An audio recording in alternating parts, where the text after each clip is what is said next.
Ahoy there, mates. Welcome aboard the VHS Pirate Ship. I'm Captain Adam, and welcome to Captain Adam's Show and Tell. The no frills, no thrills way to get your fill of chill. Just a nice little relaxing video showing off some of the tapes I have in my collection. And since it's Thanksgiving, yeah, it's hard to believe it's Thanksgiving again. I say that every year, but it always just seems to sneak up on us. But since it is Thanksgiving today, I'm going to be showing off some of my Thanksgiving tapes. As you can imagine, there really isn't that many as Thanksgiving as far as any kind of holiday for movies or television specials go. There really isn't all that much to work with, but they exist, and here are what I have in my collection encompassing the wonderful holiday that is Thanksgiving. First, though, let me ask, how are you doing out there? Are you having a good time? Are you having a bad time? Well, I hope you're having a good time. And are you excited for Thanksgiving? Do you like Thanksgiving, or do you sort of dread it? Do you have to travel? Do you have to go anywhere? Do you have to deal with traveling by planes, trains, and automobile? Which brings us to our first movie, the famous Planes, Trains, and Automobiles. Renowned as one of the only Thanksgiving movies. Now, of course, there are other Thanksgiving movies, but this is the best example and really the end-all, be-all when it comes to Thanksgiving films. And what's interesting about this movie is it's not so much about Thanksgiving as it's totally about traveling home for Thanksgiving and the chaos that brings forth, or at least can bring forth. This movie is one of those movies where every time I come across it, I find it. Like, I just get it. Like, I have to have every copy I find, and I don't know why. But it's led me to discover there are, obviously different years of this US VHS release with very similar packaging, but there are just some subtle differences. The first US VHS distribution is one we have here, 1988 from Paramount Home Video. Paramount, their early releases, they would use this, I guess you'd say, lateral cassette label where all the print is up and down. And here is a later one. I think it's a 90, or we're going to find out here soon. As you can see, the back is different, and here's the date. 1990 Paramount Home Video. So not too many years difference, but that's what it is. As you can see, the packaging is remarkably similar, except for the spine there. You can see the bench, and the original does not have the bench. And then, of course, the backs of the sleeves are different in layout, but very, very subtly. But you can definitely tell. And the cassette on the 90 is different as well, as they use the horizontal label, which Paramount would eventually do. So, yeah, the differences are certainly there, and of course, the difference between the 88 and the 90 are the previews, and they're just different, and it's always interesting to find different distributions, especially for a film that you really enjoy. And here's what I was saying earlier: I have absolutely no reason to have another distribution of the 88 VHS, but I just happen to have it. I got it. So I guess you can't have too many.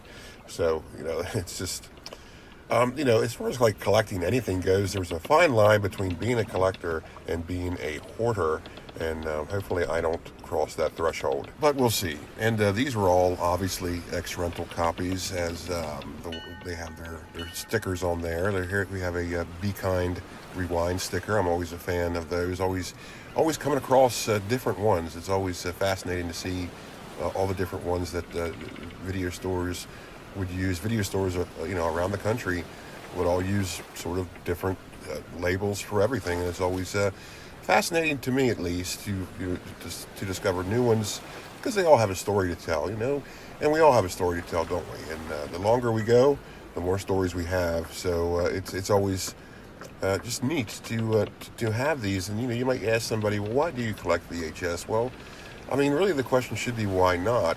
So they're just unique little pieces of history that I just always found fascinating, especially considering how big of a deal home video was to us through the 80s and 90s, and even the very, very early 2000s. That VHS was just a tremendous business.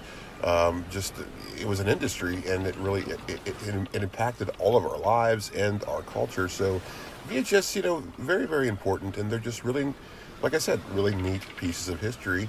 And so that's that. Let's move on to our next Thanksgiving film.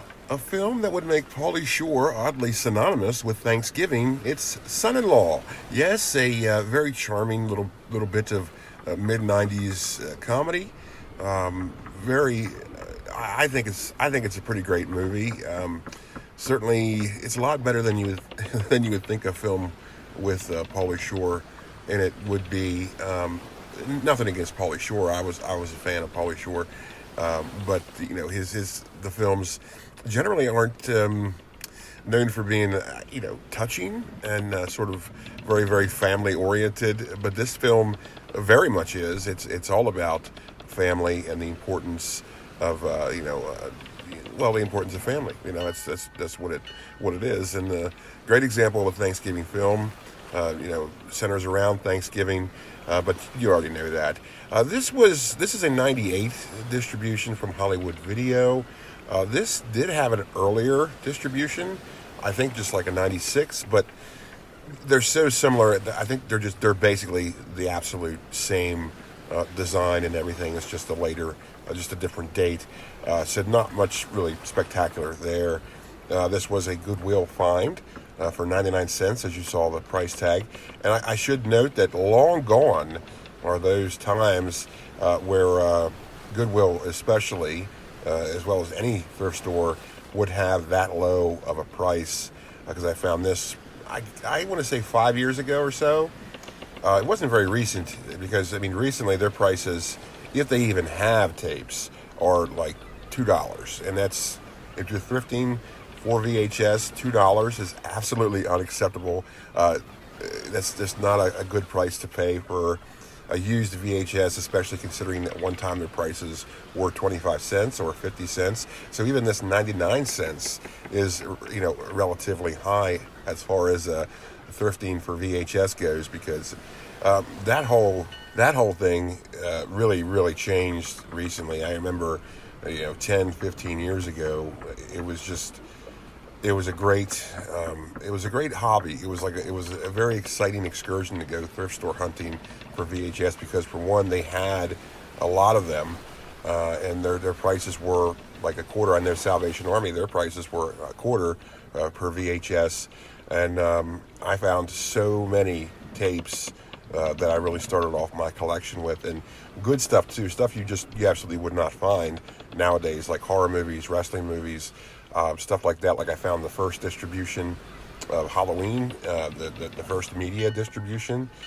So that was pretty exciting. You found that for a quarter, and yeah, you're not going to find that nowadays. Not even on eBay. You're probably not even going to find the very first media release with if you've seen like the early media releases, you know what they look like. They have that yellow border and sort of like their original logo. So it's quite different. So thrifting really has changed in a lot of regards, and I know I've talked about this before on this channel, where I really believe it's because people, they realized what they had and they weren't so quick to just donate them. They would rather sell it on eBay or some other internet outlet. So that's that. So I was happy to find this, even for 99 cents. It's one of those things you just had to get, especially considering there aren't that many Thanksgiving movies. And, I'm always looking to expand my Thanksgiving film collection, because, like I said, there just aren't that many Thanksgiving movies, especially when you compare it to like Christmas movies or even Halloween movies. Of course, with Halloween movies, you can always just watch horror movies, so that's sort of like not really fair, but kind of an unfair advantage, sort of broadening the genre a little bit. But anyway, yeah, Son-in-Law, I would say, as far as Thanksgiving movies go, it's definitely not number one, because obviously Planes, Trains, and Automobiles is number one, but Son-in-Law has to be like a real close second, like almost there, because it is like just so much a Thanksgiving movie. And so yeah, but let's move on. Let's move on to some things that aren't exactly movies, but certainly Thanksgiving-y, which of course means the television Thanksgiving special. And the perfect example of this is Garfields Thanksgiving. Yes, it used to air annually on CBS way back in the day.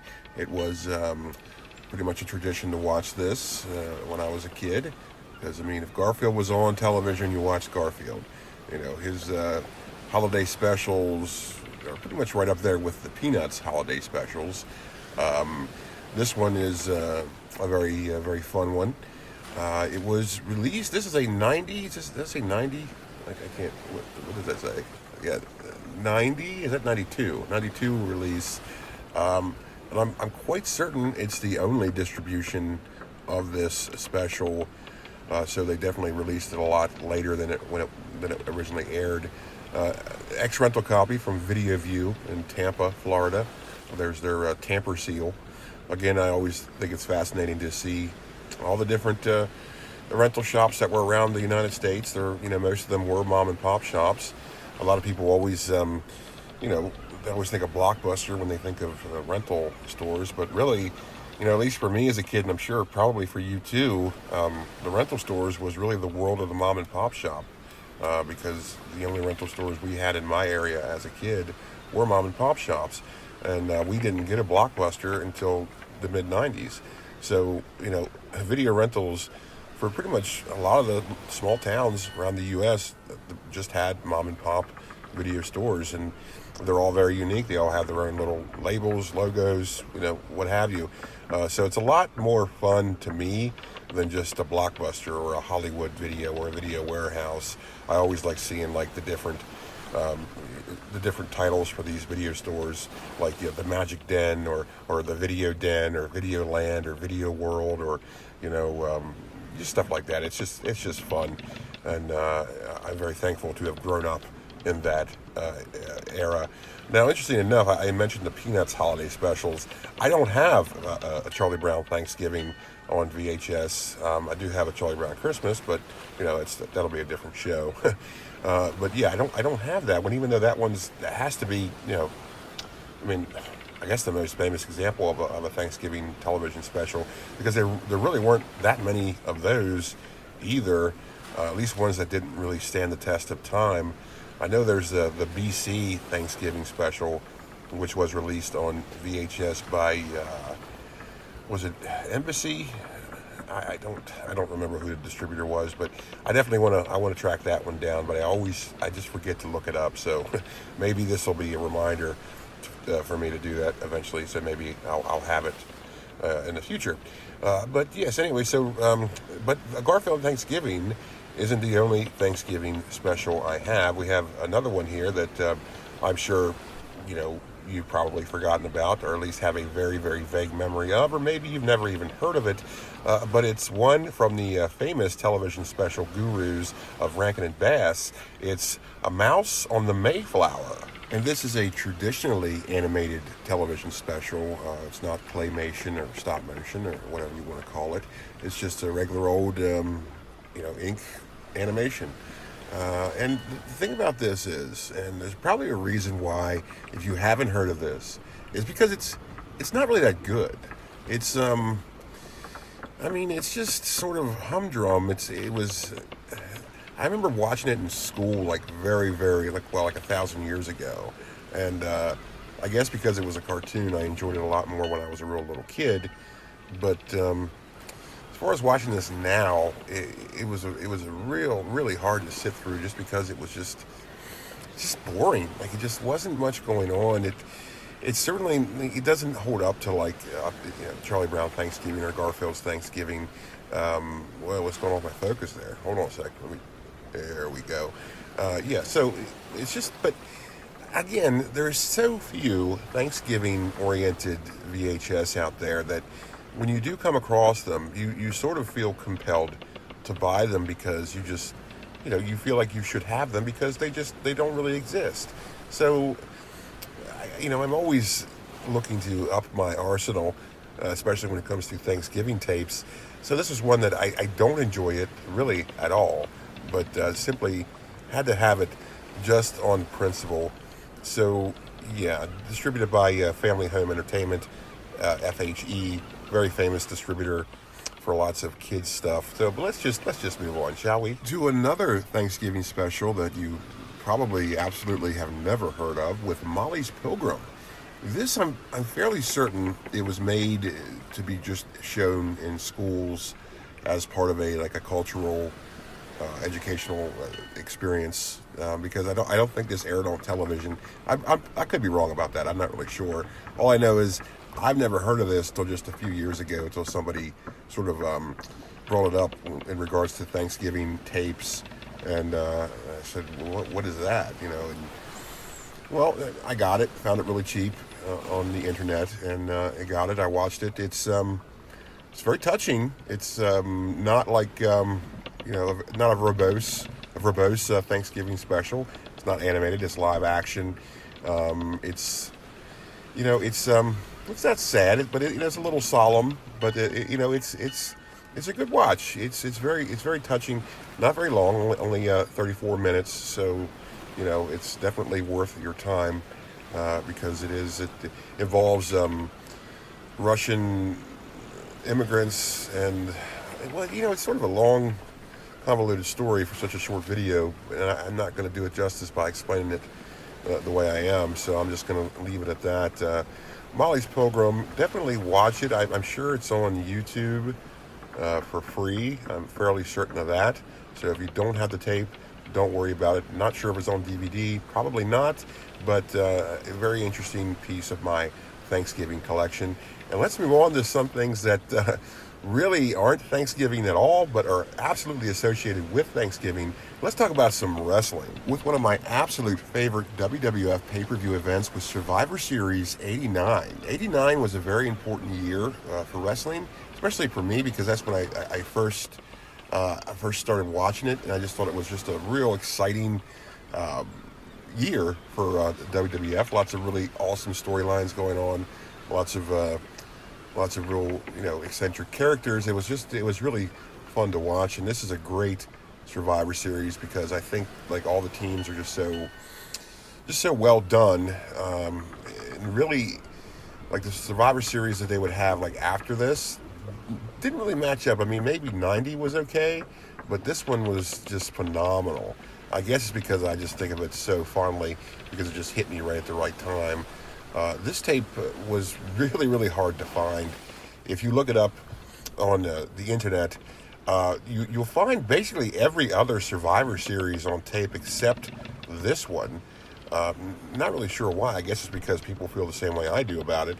And this wasn't cheap. I'm not going to disclose what I paid for it, but I'm not proud of that. But I had to have it. I did have the 87 and 88 Survivor Series, but I had recently sold them. So even those I didn't think were very good. I know the 87 one, the first Survivor Series, was interesting because they had all female wrestlers teams. So that was interesting. That's something you wouldn't see again for a very, very, very long time. So that was a nice touch. Now, why is wrestling associated with Thanksgiving? Well, if you don't know the story, if you're a wrestling fan, you probably already do. Thanksgiving was traditionally a huge night for wrestling events, especially for like house shows. Basically back in the territory days, as they call them. So the Thanksgiving night event became a big deal, basically because everybody was off work for the most part. Everybody was home, and so that everybody was available to come see a wrestling event or later on watch it on pay-per-view. So that's the story with that. That's why Thanksgiving is such a big night for wrestling. I don't know if it still is. I don't really watch it anymore, but that's what it was. And then we had the legend. Of course, WWF was not the only name of the game when it came to Thanksgiving events. We also had the Jim Crockett Promotions, later to become WCW. And of course, they were an NWA affiliate back in the day, with their Thanksgiving event, Starrcade. Here is Starrcade 86, the Skywalkers, the one with the famous scaffolding match, regarded as one of the most dangerous matches in wrestling history because it's just a big scaffolding in the ring, and wrestlers were required to climb up on there, and basically throw each other off. And it was the Road Warriors versus the Midnight Express. And the Road Warriors, not really known for being the nimblest of wrestlers. They had no business being on scaffolding. So that was just kind of a bad idea, but it certainly made it more memorable. So that's this one. Interesting, this is in a clamshell, very early Turner Home Entertainment release. But unfortunately, this tape does not function. It's broken. So this is just shelf fodder. I was very disappointed when I popped it in, and it didn't work. So, but the seller was cool about it. I got a refund. It was all good. So no problems there. So that's nice. This the main event was Ric Flair versus Nikita Koloff. Yeah, Ric Flair versus Nikita Koloff for the heavyweight championship. The legend goes, I'm not really going to get into it because a lot of people for some reason say that's not what happened, but obviously it totally is what happened, but I'm going to remain neutral. The reason, well, first of all, Starrcade would eventually be moved to December. I think in '87 is when they did that, basically because the WWF started doing Survivor Series in '87. You can say it's debatable all you want, but to me, they absolutely did it to compete with Jim Crockett Promotions. And so basically, Vince McMahon said, to the cable providers, we're going to have this pay-per-view, and if you don't carry us exclusively, then you're not going to have our other pay-per-views. So they basically muscled Jim Crockett Promotions out of the Thanksgiving night pay-per-view spot. So that's how it goes. So in Starrcade '87, I'm sorry, that's the first time it was a December event. I'm pretty sure of that, but yeah. So yeah, Starrcade was a Thanksgiving night tradition, just like Survivor Series would have the tagline, a Thanksgiving night tradition, and it's absolutely just that blatant competition between those two promotions is what made it fun. Is what made it all fun back then. And so you get a better product when you're competing with another company. So we, as the viewer or the consumers, will always come out on top when that's the case. So yeah, well, that about does it for all of my Thanksgiving tapes. I'm calling it Tapesgiving. So yeah, not that many, but there aren't that many, are there? Of course, there are other films that include Thanksgiving. I was surprised that the Al Pacino film *Scent of a Woman* is about, well, it takes place around Thanksgiving and it includes Thanksgiving dinner in it, but you really wouldn't tell by watching the movie. Certainly not. It's certainly just like a sub note. It's not really a thing, but usually when you see Thanksgiving in films, you're willing to point it out because there's so few Thanksgiving movies that when you do see one that has something to do with Thanksgiving, you're like, oh, hey, this must be a Thanksgiving movie, even though it's totally not. But that's just how it is. The world of cinema doesn't really encapsulate Thanksgiving. Maybe it's because, I don't know, maybe it's because it's not exactly an exciting holiday compared to Christmas or New Year's or even the 4th of July. It's just a real family-oriented holiday. It's very I don't know, reverent, I guess you could say, which is why usually if you watch television, the commercials seem to go from Halloween right to Christmas, and there really isn't any mention of Thanksgiving for the most part. So that's just funny how we sort of just move on to the next big thing. But I like Thanksgiving. So what about you? Like I asked at the beginning of the video, do you like Thanksgiving or do you not like it so much? Well, either way, I really appreciate you watching, and I certainly hope you have a great Thanksgiving. And be sure to hit subscribe and stay tuned. And also stay positive and keep the faith. And take care out there. God bless and goodbye.